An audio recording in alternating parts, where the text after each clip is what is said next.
Suportado ng Goyang Sono Sky Gunner si Kevin Kembao sa pagpasok nito sa NBA Summer League. Hindi naman naniniwala si Coach Jong Wichiko na kaya nilang samantalahin ang matagal na pahinga ng TNT tropang 5G na naghahangad ng Grand Slam.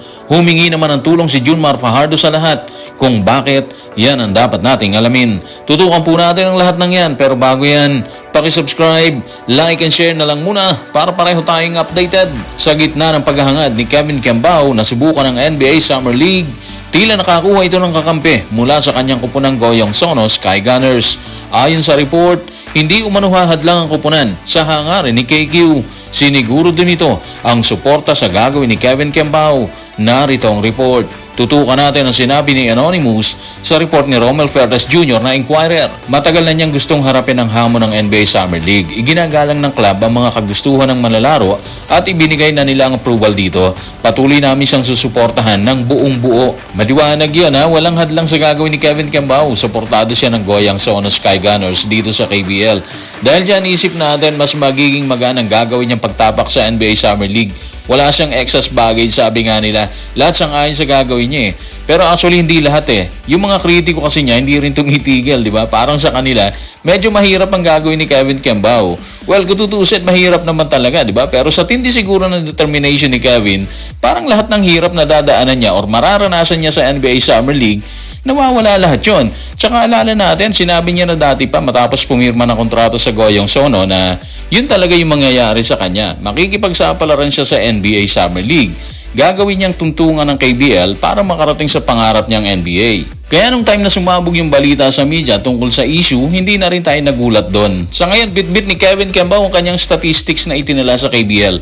Meron siyang 16.9 points, 6.3 rebounds, 3.9 assists, at 1.3 steals sa loob ng 23 games. Hindi na masama, di ba? At siguro kung mabibigyan siya ng chance na makapasok talaga sa Summer League, kasabay ng pagbibigay ng tiwala sa kanya ng coach ng koponan, posible na mailabas niya ang daladala niyang statistics. Siyempre hindi ganun kadali yun, pero pangarap niya yan eh. Kaya gagawin niya siguro ang lahat para mapatunayan niya na pwede siyang mapabilang sa mga elite player ng NBA. Kung nakuha ni KQ ang approval ng kanyang team sa KBL, aminado naman si Coach Jong Wichiko ng NLEX na hindi pwedeng sabihin bentahin nila ang matagal na pahinga ng TNT tropang 5G na makakaharap nila ngayong hapon.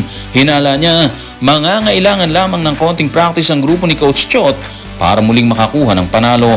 Narito ang kanyang pahayag. Tutukan natin si Coach Jong sa report ni Ruben Torrado sa Spin. TNT is TNT, nandyan na yan. Alam nila, magkakakilala na sila, di ba? Kailangan lang nila ng konting practice.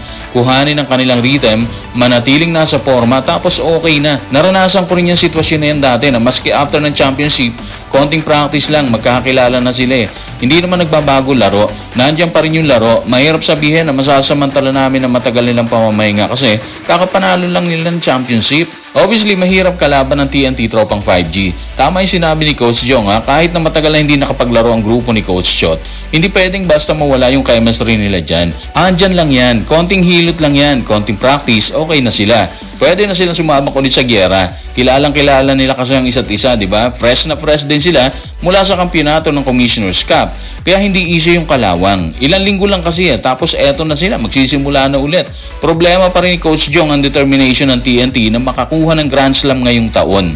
Kaya asahan natin nakakaid ng gusto mga bata ni Coach Chot Reyes para marating nila yung pangarap na Grand Slam. Andito na yung chance kaya lahat ng pwede nilang gawin, gagawin nila dyan. And tingin natin, mas mahihirapan ng NLEX kung maagang puputok si Calvin Aptana, si RR Pugoy, tapos maganda rin ang magiging laro ni Poy Eram at ni Reynan Batak. Wala na, parang hindi issue sa kanila kung wala si The Lord Jason Castro. Kinuha rin kasi nila si Enciso, kaya handang-handa silang kumumada, lalo na kung hindi sila mapipigilan ng depensang ilalatag ni Coach Jong Wichiko. Anyway, good luck na lang siguro kay Coach Jong. Alam natin, gagawin niya ang lahat para mapigilan ng TNT tropang 5G. Habang paniwala si Coach Jong na maayos pa rin ang TNT kahit nagpahinga ng ilang linggo, nanawagan naman si Junmar Fajardo ng tulong.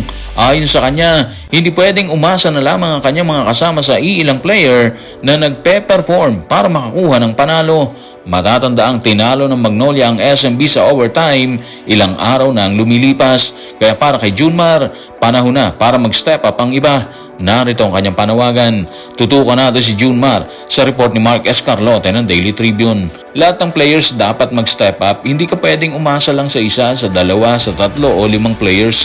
Lahat kailangan mag-step up. Kung sino man na ipasok ni coach, kailangan mag-step up. Ang dami naming mintis eh. Ako ang dami ko ring mintis. Babawi kami sa susunod na bakbakan. Umpisa pa lang naman ang conference eh. Kaya marami pa kaming magagawang adjustment para puna ng mga lapses namin. Nanawagan na talaga si Junmar sa mga kasama niya sa team. Masakit naman talaga kasi yung nangyari sa kanila nung laban nila sa Magnolia. Lamang sila ng 14 ata kung di tayo nagkakamali. Pero kalaunan dahil sa matinding birada ng hotshots, especially si Baroka sa dulo ng laban, natalo pa rin sila. Nag-collapse sila, di ba? Actually, sakit na talaga ng bawat kupunan yan eh, yung mag-collapse sa dulo. Lamang ka, pero sa huli, ikaw yung matatalo. Halos gano'n naman talaga yung laban. Nawawala ka sa momentum, nawawala yung rhythm na meron kayo. Mahirap ipaliwanag yon, pero kapag kasi nakatikim ng lamang ang kalaban, nakita nila na medyo humina yung opensa at depensa ng dating nakalalamang na team, na nanalo talaga sila. Mabigat ang susunod na kalaban ng SMB ha. Ginebra San Miguel ni Coach Timco ng kalaban nila sa susunod.